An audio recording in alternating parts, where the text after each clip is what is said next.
Hola, les damos la bienvenida a un nuevo episodio del podcast La Comisión de la Verdad al aire. Yo soy Mónica Valdés y en la edición sonora me acompaña Diego Bustos y Alejandro Franco, quien hoy nos cuenta quiénes son nuestras invitadas. Nuestras invitadas de hoy hacen parte del grupo de trabajo de género. Salomé Gómez, quien es antropóloga y coordina el grupo desde su creación. Alejandra Coll, abogada e investigadora. Y Remedios Suriana, trabajadora social guayú. Bueno, bienvenidas Salomé Gómez, Alejandra Coll, Remedios Suriana, nuestras compañeras del grupo de trabajo de género. Qué gusto que estén aquí en cabina. Pues un gusto para nosotras estar en este espacio que es estratégico y fundamental para la tarea que hacemos en la Comisión de la Verdad. Bueno, para entrar un poco en materia, vamos a contar cuál fue la génesis, la semillita para crear y cómo surge el grupo de trabajo de género, Salomé. Bueno, el grupo de trabajo de género existe en la Comisión de la Verdad gracias a la incidencia que realizó durante el diálogo entre FARC y gobierno, el Movimiento Social de Mujeres y Movimiento LGBTI, movimiento que lleva muchos años en este país luchando por la promoción, garantía de los derechos de estas poblaciones y se dieron a la tarea de poder exigir, primero en el diálogo, que estuvieran mujeres y estas poblaciones representadas, y que en el decreto de conformación de la Comisión de la Verdad fuera de manera explícita, digamos, palpable, que existiera un grupo de profesionales o de mujeres y personas LGBTI que representaran las diversidades existentes en Colombia y digamos, también las demandas de las víctimas, y entonces queda nuestro decreto que la comisión debe conformar, y así es como quedó denominado un grupo de trabajo de género, también como el aprendizaje previo, digamos, a otros ejercicios de incidencia política, y era que veníamos simplemente hablando del enfoque de género, y en términos presupuestales, operativos, logísticos, de los aprendizajes nos ha dejado que el enfoque y la transversalización puede ser todo y nada a la vez.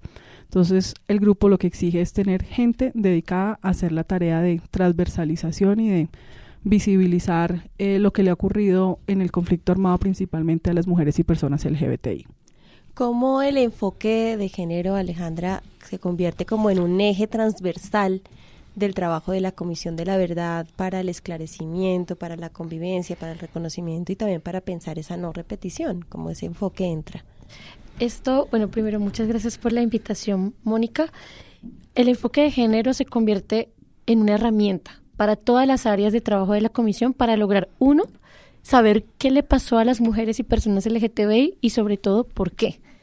El enfoque de género y la transversalización se manifiesta justamente explicándole a la gente por qué los actores armados deciden vulnerar los derechos de las mujeres de cierta manera y no de otra, o porque se ensañan contra ellas. Entonces te pongo un ejemplo: la mayor cantidad de víctimas de violencias sexuales en relación a la proporción, o la mayor cantidad de violencias sexuales están concentradas en zonas donde viven mujeres afro. ¿Por qué? Eso es algo que la comisión debe procurar responder.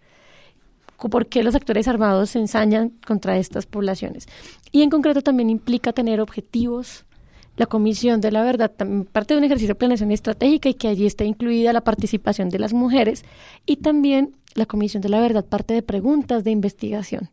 Y la idea es que también haya preguntas de investigación específicamente dirigidas a explicar cómo se comportaron estos actores del conflicto, todos, con las mujeres y personas LGTBI, y por qué decidieron hacerlo. Eso también nos implica un diálogo con los responsables, que no es nada fácil, sobre estos temas. Remedios, ¿cómo haces parte de este grupo de trabajo y también cuál es tu rol dentro del equipo? Bueno, yo entré yo voy para 2 años con el equipo del grupo de género y mi rol específicamente es acompañar un poco el trabajo de curso de vida, pero sin embargo, como tenemos mucho trabajo en la comisión, me ha tocado estar haciendo otros trabajos como hacer seguimiento a los proyectos con nuestros socios ONU Mujeres, por ejemplo, que tenemos un proyecto en estos momentos muy importante para la comisión. Es como fortalecer el enfoque de género en los territorios, tanto Meta, Nariño y Cauca. Este trabajo lo hemos venido realizando con ONU Mujeres a partir de un acuerdo de entendimiento que se realizó el año pasado, y ahí vamos tejiendo con las mujeres en territorio. Bueno, ya has dicho la palabra clave, tejiendo. ¿Cómo se va tejiendo este trabajo de incluir un enfoque que ponga atención en las mujeres, en los grupos, las personas LGBTI, con otros actores, sumando, digamos, una amplia participación, Salomé?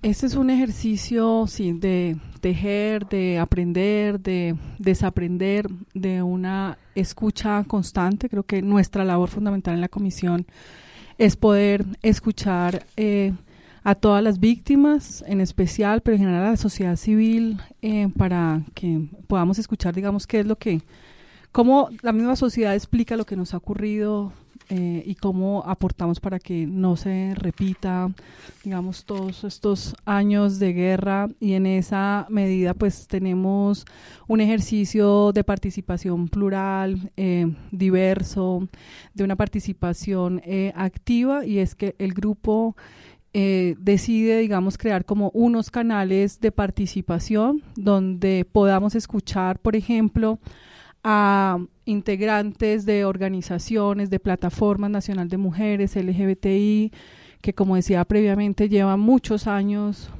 poniendo, digamos, en la agenda pública las causas diferenciales del conflicto, los impactos, pero a la vez también los afrontamientos. Entonces, desde el año pasado, por ejemplo, el grupo creamos un espacio de participación que hemos denominado la Mesa Asesoría Técnica, el Grupo de Trabajo de Género, en donde hemos convocado a representantes de organizaciones de mujeres LGBTI, académicos y académicas expertas en este enfoque, digamos, que son plataformas nacionales, pero que tienen trabajo en los territorios. Y esta mesa nos ha permitido, por ejemplo, en la etapa de alistamiento metodológico, recoger o discutir conceptos sobre, por ejemplo, qué tipo de violencias o de patrones de violencias debemos trabajar en la comisión, digamos, cuáles son esas violencias que no podemos obviar, que el informe no puede dejar de contener y que tiene que tener, digamos, como un análisis especial. Entonces estamos hablando de las violencias basadas en género, estamos hablando de las violencias sexuales, por ejemplo, en plural, para que la sociedad entienda que aquí lo único que ha ocurrido no es la violación, que casi siempre se comprende la violencia como la violación, sino que ha habido maternidad forzada, ha habido aborto forzado. El movimiento LGBTI, por ejemplo, nos ha hecho un aporte muy importante conceptual, por ejemplo, en el concepto de violencia por prejuicio, digamos, qué es lo que y por qué, como decía Alejandra Coll, los responsables han tenido, digamos, como objetivo a las lesbianas, a los gays, a las mujeres trans, hombres trans, qué es el sentido, por qué y para qué. Y estos espacios en territorio pues se replican también en que las casas de la verdad, los equipos territoriales, identifiquen cuáles son esos procesos, movimientos de mujeres y personas LGBTI que están trabajando, que quieren aportarle a la comisión, que necesitan contarle y que también están dispuestos a apoyar nuestro mandato.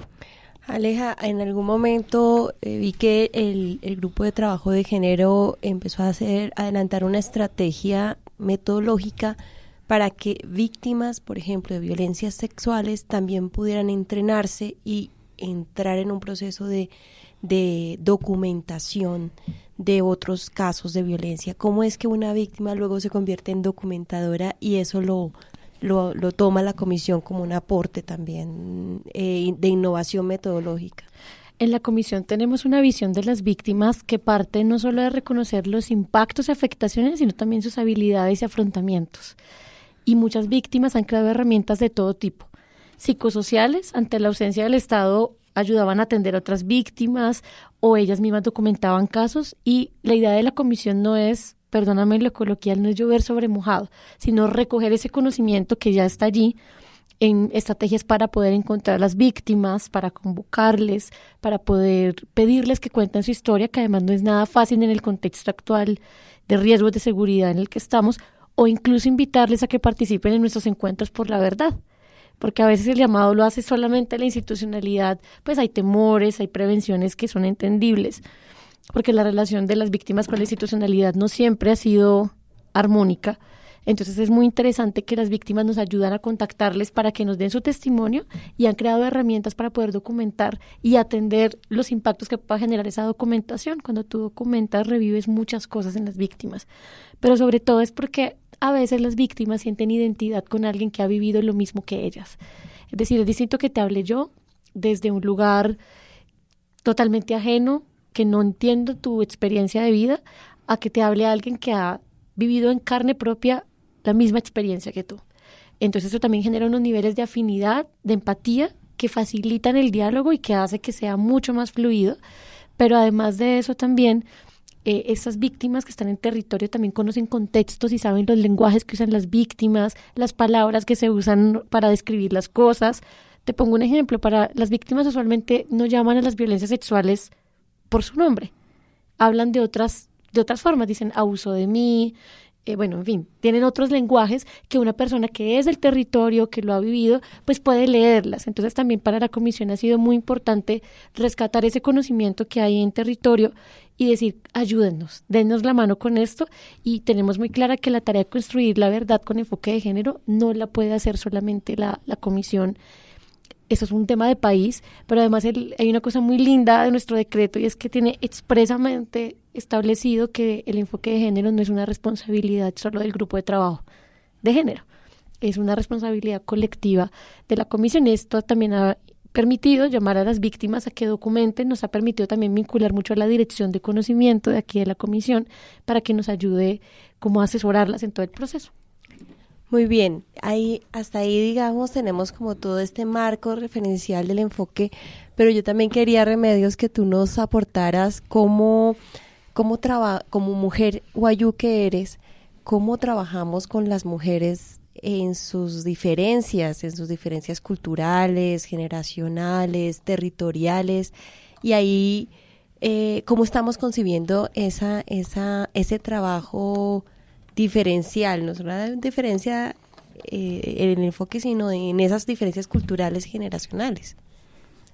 Yo pienso que la mayoría de las víctimas en todo el territorio colombiano son mujeres indígenas en la parte rural.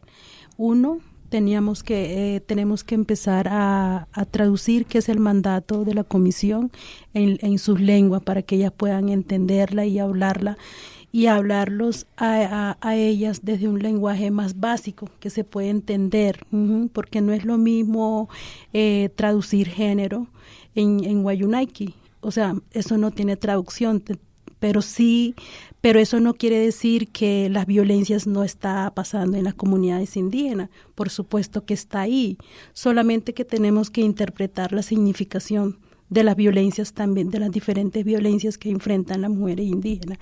Eso por otro lado. Y segundo, lo más importante, la pedagogía también, que tiene que entrar a los territorios. Como decía anteriormente, una pedagogía con un lenguaje muy sencillo, muy básico, que las mujeres puedan entender qué es la verdad, por qué vamos a hacer esto, por qué vamos a decir esto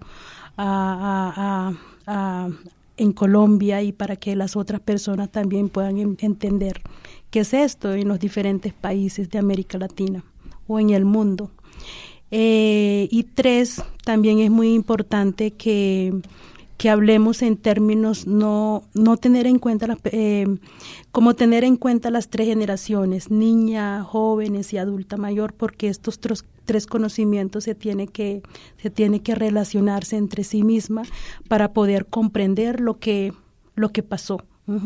Lo que pasó del conflicto armado y lo que nos dejó el conflicto armado en cada uno de los territorios. Eso es muy importante, comprenderlo precisamente para que las políticas públicas del Estado colombiano esté a favor de las mujeres indígenas y de las mujeres a nivel nacional, y también las mujeres que estamos viviendo en los territorios.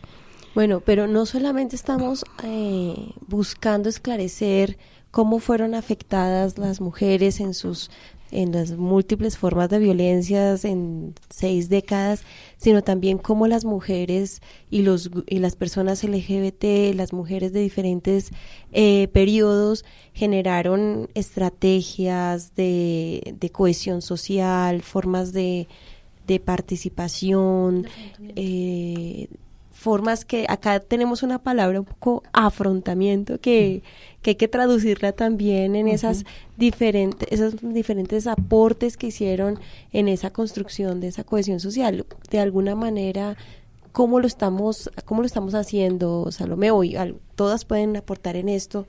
¿Qué experiencias se han documentado? ¿Cómo entran esos relatos a jugar un papel importante? Sí, sin duda alguna debemos tratar de explicar lo que nos ha pasado para que no se repita, y en esa medida creo que las mujeres y las personas LGBTI tienen mucho que enseñarle a esta sociedad. Las mujeres en todas sus diversidades, digamos, han ido construyendo estrategias territoriales, yo diría que principalmente organizativas. En este país, en general, estas poblaciones se han organizado en torno a los hechos que les ha ocurrido. Digamos, ser víctimas les implicó reconocerse, y les implicó un poco hacer un llamado a identificar quién más le estaba ocurriendo esto en los territorios. Entonces, creo que no hay un solo territorio en Colombia donde no exista por lo menos una organización de mujeres. Y en esta medida hacemos el ejercicio, digamos, del mapeo, muy de la mano con nuestro objetivo también de convivencia, porque estas organizaciones lo que han estado haciendo es exigiéndole al Estado, pero también aportando, haciendo agenda pública. No se han quedado en el lugar, digamos, de víctimas, sino que están reconociendo lo que les ha pasado, pero siempre en general tienen una propuesta para poder salir, digamos, de allí y superar sus situaciones. Por supuesto que lo que hay de fondo también es que estas mujeres se han organizado no solo en torno a lo que les ha pasado en el marco del conflicto, sino por el hecho de ser mujeres o personas LGBTI que se les han vulnerado sus derechos, y allí pues muy de la mano también aquí en la comisión con la dirección de conocimiento. Tenemos una compañera del grupo de género que lidera, por ejemplo, la línea de investigación de transformaciones positivas para la paz, y allí tienen un papel protagónico estos procesos organizativos. Y la otra tarea en este ejercicio es también convocar, por ejemplo, a estas mujeres y personas LGBTI que no están organizadas, sí, que conozcan, que hagan un trabajo en red, que conozcan también, digamos, lo que implica construir una paz justa, creativa. Yo creo que la paz tiene que ser muy, muy creativa, y en eso, insisto, las mujeres han hecho unos ejercicios de creación que son réplica para otros territorios, réplica para otros países, y tiene muchísimo que enseñarnos. En esa medida estamos más en el ejercicio de escucha, y finalmente estamos en el ejercicio de identificar también esos liderazgos que dejan un mensaje de transformación, que le muestra a la sociedad que a pesar de todo lo que han vivido, están allí persistiendo, diciendo, perdiendo el miedo para hablar y contar lo que les ha ocurrido, y dejando, digamos, de sentirse culpable por lo que le ha pasado, porque creo que es lo que hay en el fondo, y es que casi todas las mujeres o víctimas se sienten culpables de lo que les ha ocurrido, y eso pues es un mensaje que tenemos que transformar en esta sociedad. Cuando hablamos de resistencias, de transformaciones, de afrontamientos, ¿a qué nos estamos refiriendo en concreto? A la forma en que las personas reaccionan ante estos graves hechos que les afectaron. Y hay una teoría que tenemos desde el grupo de género, y es que este país ha tenido una guerra tan larga, pero aún así no es un país que todavía tiene viabilidad, o esa esperanza es la que nos sostiene, es porque las mujeres se lo echaron al hombro con este afrontamiento, y aún con todos esos dolores, esas afectaciones, decidieron salir adelante y tomaron decisiones de hacer afrontamientos organizativos, políticos, familiares, hasta religiosos en algunos casos, de todo tipo, y la comisión tiene también la obligación de contar esa historia. Queremos también desestigmatizar un poco a las víctimas, quitar esa idea de que las víctimas solamente se quedaron en ese lugar del dolor, lo cual es perfectamente legítimo, también hay que decirlo, pero muchas de ellas no se quedaron ahí y crearon mecanismos que obligaron al Estado. Por ejemplo, Colombia tiene la normatividad más avanzada en temas de víctimas, y eso no se da precisamente por voluntad política, también se da por presión del Estado, de las víctimas al Estado, que además se han organizado para eso, se han organizado para mostrarle al Estado, nos hace falta esto. Aquí tuvimos una ley de reparación a víctimas antes de que hubiera proceso de paz. Con eso te digo todo. Entonces creo que también, si vamos a contar la historia completa del conflicto, no solamente hay que contar, es como si contáramos sin el final, contáramos solo hasta donde llegó la afectación, y aquí también hay que contar cómo la gente reaccionó, cómo la gente lo asumió, teniendo además una mirada muy imparcial. No podemos calificar esos afrontamientos de positivos, negativos, es decir, así afrontó la gente. Esto fue lo que pasó. Y contarle al país la historia completa, que no se nos quede a medias, porque hasta ahorita el país conoce un poco la historia de qué ocurrió, pero poco sobre cómo la gente lo afrontó. Y de ahí también surgen muchos estigmas sobre las víctimas, como gente que solo quiere depender del Estado, que su único objetivo es obtener indemnizaciones. Y creo que el informe puede aportar mucho. Cuando la gente conozca esos afrontamientos de primera mano, pues puede contribuir a que se desestigmatice a las víctimas. Bueno, y para la Comisión de la Verdad, que está en los territorios, que está con las casas de la verdad y que está abriendo los espacios para conversar sobre esto que nos sucedió como sociedad, que estamos contando y haciendo pedagogía de estos procesos, ¿cómo convocamos y cómo estamos canalizando esa participación ciudadana de las mujeres en lo regional, en las casas de la verdad, Remedios? En ese sentido, lo que nosotros estamos haciendo es como, o sea, en cada una de las casas de la verdad hay personas que comparten el sentido de la experticia desde el enfoque de género, y esas personas también son las personas que nos han ayudado como a construir como dar la pedagogía también y las herramientas necesarias para que las mujeres víctimas puedan llegar a la Casa de la Verdad y puedan compartir sus experiencias. Y eso también es necesario también como relacionar también con las transformaciones positivas que nosotros queremos hacer como país, no como comisión, sino como país, porque la transformación positiva nos compete como sociedad colombiana, ¿sí? Por supuesto también eso es muy importante como encaminar todos esos procesos. Hay muchas maneras de hablar de esas transformaciones positivas en los territorios, porque las mismas mujeres han venido construyendo documentos, han venido haciendo incidencias en los territorios sobre esas transformaciones que nosotros queremos, y eso es lo que tiene que salir, ¿sí? Para hacer esa misma transformación que nosotros tanto queremos como país.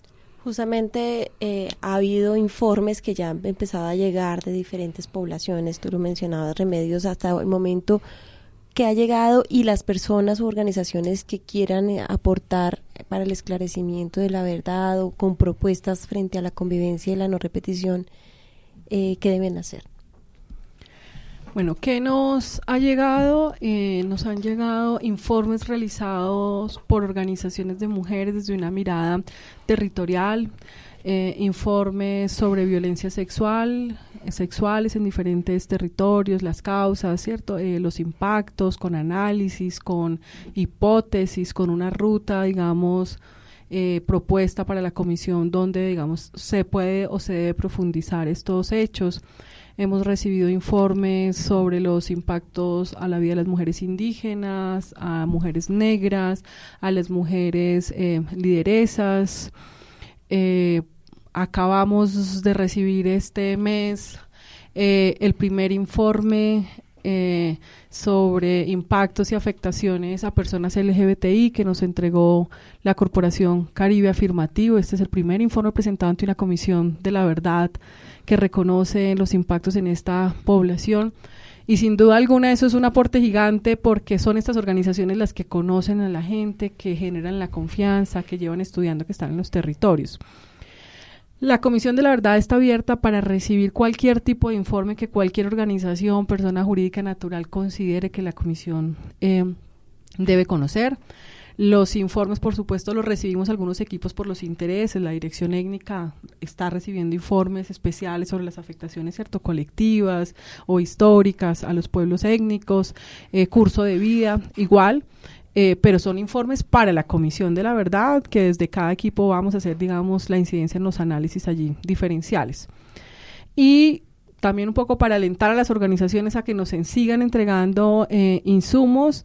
Hemos también hecho, digamos, la firma, algunos acuerdos de entendimiento para hacer transferencia de herramientas o brindarle la asistencia técnica a esas organizaciones que conozcan cómo está trabajando, qué metodología, qué líneas de investigación hemos priorizado. Y para esto simplemente es a quienes nos pueden escuchar en cualquier lado, que nunca han escuchado la comisión, en la página web está cualquier correo electrónico está allí, las organizaciones que conocen el equipo pues tienen también todos nuestros datos y simplemente decirnos y presentarnos su interés y nosotras como equipo les brindamos ese apoyo técnico que requieran frente a las dudas en la elaboración de sus informes. Y ya pensando a futuro, y con esto cerramos, ¿cómo estamos pensando la participación del movimiento social, movimiento académico, de la cooperación internacional que tiene como énfasis también el tema de género para recibir el informe final que se prepara y socializarlo y ponerlo en las manos de muchísimas más mujeres, pero también del conjunto de la sociedad, porque no es hablar de mujeres para las mujeres tampoco, sino irradiar para que haya una transformación en todos los sentidos? Bueno, el primer paso es poder procesar bien la información que nos llega para que tenga unos hallazgos llamativos, que a la gente le den ganas de leer. Entonces lo que queremos hacer es primero plantear unas preguntas de investigación que van a ser muy interesantes de responder y una vez tengamos ese informe, ahí nuevamente resalto el enfoque territorial y la necesidad de no llover sobre mojado y acudir a ese conocimiento que hay en lo local para poder contactar a las mujeres, para hablar, como decía, de remedios sobre estas verdades que encontremos en un lenguaje sencillo, asequible. Además tenemos que hablar de verdades que van a ser muy dolorosas, muy dolorosas, profundamente dolorosas, porque vamos a confrontar un poco a la sociedad en su machismo, en sus estereotipos sobre las mujeres, en su homofobia, lesbofobia, transfobia, y eso no va a ser sencillo. Entonces también parte de lo que el grupo va a hacer en esa etapa de la comisión, cuando ya estemos por cerrar en 2021, tiene que ver con eso, tiene que ver con cómo entregamos esta información y cómo confrontamos a la sociedad de una manera que nos llame, como dice el presidente de la comisión, que nos llame al diálogo y a mirarnos en el espejo y que no nos llame a más confrontación, sino que nos llame a una mirada al espejo de autorreflexión, que cada persona que lea el informe diga cómo he contribuido yo a que esta cultura machista se reproduzca. A veces mucha gente piensa que no tiene nada que ver con el conflicto. Yo no tuve nada que ver, yo no tengo nada que ver con esto, yo nunca hice nada, pero resulta que todos y todas pusimos de nuestra parte de alguna manera, o cuando dejamos de tomar decisiones políticas en algún momento, o porque promovimos ciertos estereotipos culturales que favorecieron la guerra y el conflicto armado. Entonces creo que el papel va a ser ayudar a que la gente entienda que el patriarcado y el machismo fue una de las causas estructurales de que esta guerra haya durado tanto y haya golpeado de una manera distinta a las mujeres. Como dice un informe ya viejito de la Defensoría del Pueblo, pero que nos ha servido mucho, que es el conflicto golpea, pero golpea distinto. Y Remedios, ¿cómo vamos a hacer para poner este informe cuando esté listo y para poner también este proceso realmente que lo empujen las mujeres y es que tenga la fuerza femenina? ¿Cómo vamos a hacer? Por supuesto que nosotras las mujeres tenemos la fuerza femenina. Yo pensaría como para empujarlo, en primer nivel es empezar con las escuelas. Porque esa es una estrategia fundamental para que las nuevas generaciones conozcan el resultado del informe que sacaría la comisión. Y dos, para las mujeres indígenas y las niñas indígenas en territorio y por supuesto, los pueblos indígenas en general, hay que traducir el resultado del informe final para que esto pueda tener implicaciones en las políticas públicas del Estado colombiano, en el Plan Nacional de Desarrollo Nacional y en el plan departamental y los municipios. Ese es fundamental para tenerlo en cuenta. Bueno, muchísimas gracias por haber estado con nosotros en este podcast de la Comisión de la Verdad al Aire, donde contamos la trasescena del trabajo, cómo estamos trabajando para que la sociedad tenga una mirada de nuestro quehacer y no les aterre cuando digamos, vean, este es el producto de este trabajo. Hay un relojito marcando el 2021, noviembre de 2021 como fecha de cierre. Y por eso también quiero que ustedes terminen con una frase un poco sobre cuál es la inspiración de ustedes día a día para que teniendo esa presión de tiempo hagan lo mejor posible en ese quehacer que tienen.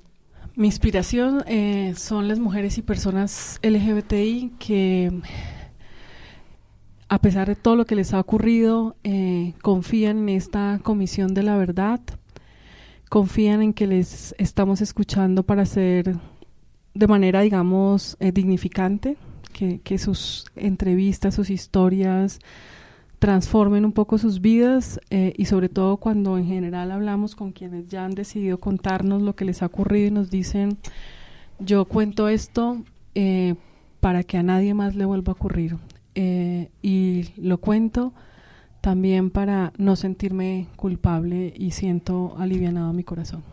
Alejandra. A mí me inspiran las niñas para poder mirarlas a los ojos y decir, hice todo lo que en mis manos estuvo para dejarte un país un poco mejor. Y también me inspira mucho luchar contra la cultura de la desesperanza, justamente contarle al país esos relatos del afrontamiento de las mujeres para que se animen y cambiemos la cultura de la desesperanza que hay en Colombia, esa cultura de esto ya nunca va a cambiar y esto es lo que nos tocó. Remedios. Mi inspiración son las niñas y las mujeres indígenas y por supuesto las personas LGBT indígenas que también han sido invisibilizadas. En ese sentido también me han inspirado mucho también mis hermanas a nivel Latinoamérica que nos han pedido mucho que contáramos mucho sobre el papel de la mujer dentro de la comisión. A las mujeres indígenas a nivel general y que ellos quieran aprender también de eso, como por ejemplo Guatemala, México, Perú, lo han solicitado mucho porque ellos quieren tener más experiencia, más carne sobre lo que se ha hecho en Colombia, en la Comisión de la Verdad. Eso me inspira mucho porque eso es la verdad que nosotros vamos a compartir cuando estoy viejita ya.